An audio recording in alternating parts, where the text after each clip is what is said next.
In 20th century China, three great gaps began to turn: the weakening of thought, the rebirth of the land, and the fiery resistance.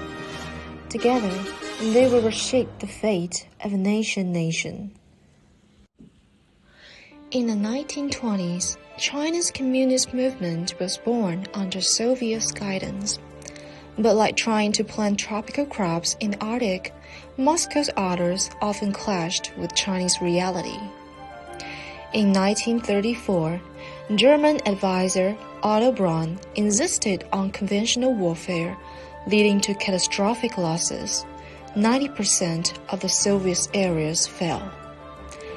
The Red Army, once 80,000 strong, was whittled down to 30,000. Forced to retreat, they embarked on the Capic Long March. By 1935, the party had settled in Yan'an, but beneath the surface, a crisis brewed. Soviet-educated elites clung to Moscow's motto, but most grassroots party members, farmers, couldn't even understand the Marxist texts. Yan'an, once a beacon of unity, now faced an ideological volcano. On February 1st, 1942, Mao Zedong led the march. The rectification campaign began. It's not just a political movement, but as a radical surgery on the party's DNA. It was time to sweep the mind clean. Out with Soviet textbooks, in with plain-spoken dialects. How do we help villagers grow one more millet? How do we get landlords to cut rents willingly? The answers weren't in Russian manuals. They lay in the dusty hills of northern Shanxi. Every carter had to come clean. Ever used lofty slogans that no one understood? Ever treated the masses with disdain? Ever blindly obeyed foreign commands? Only by burning these mental burdens could they march forward, lighter and stronger. After the campaign, party documents shrank by 2/3. Recruitment from rural villages skyrocketed fivefold. This ideological punch broke the chains of old China. In the land where the plow and the well-field system were born, 20th century farmers still share their ancestors' fate, tilling land that wasn't theirs, losing 60 out of every 100 pounds of harvest to rain. Unlike the bloody seizures of the French Revolution, the Communist Party of China pioneered a gradual land reform. During wartime, landlords could keep their ownership but had to lower their rent. After the war, excess land from landlords was eagerly purchased by the state, preparing the way for nationwide transformation. And in the end, land was peacefully redistributed across the country.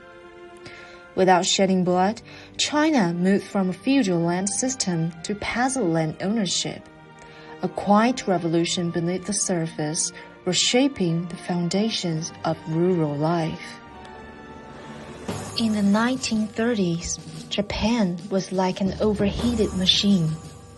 Its factories hungered for iron. Its warships craved oil.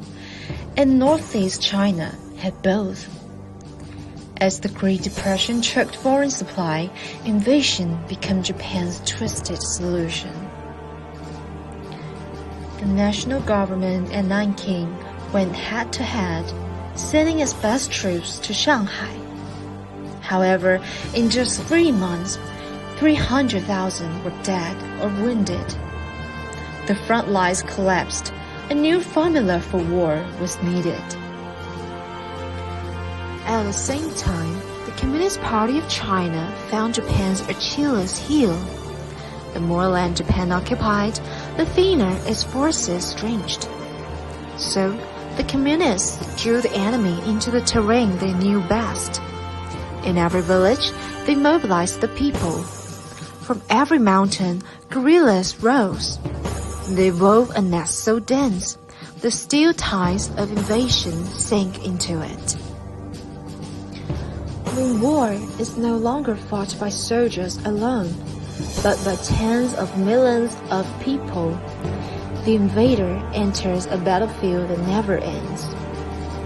After 14 years of bloodshed, through front lines and behind the lines resistance, China ground down the enemy's war machine.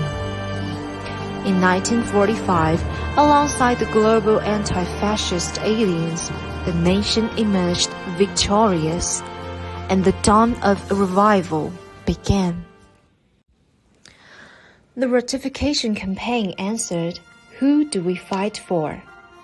The land reform answered, "Who do we rely on?" And the guerrilla war behind enemy lines answered, "How do we win?" When these three gates locked in place, the dawn of 1949 became inevitable, ready to light up every corner of this land.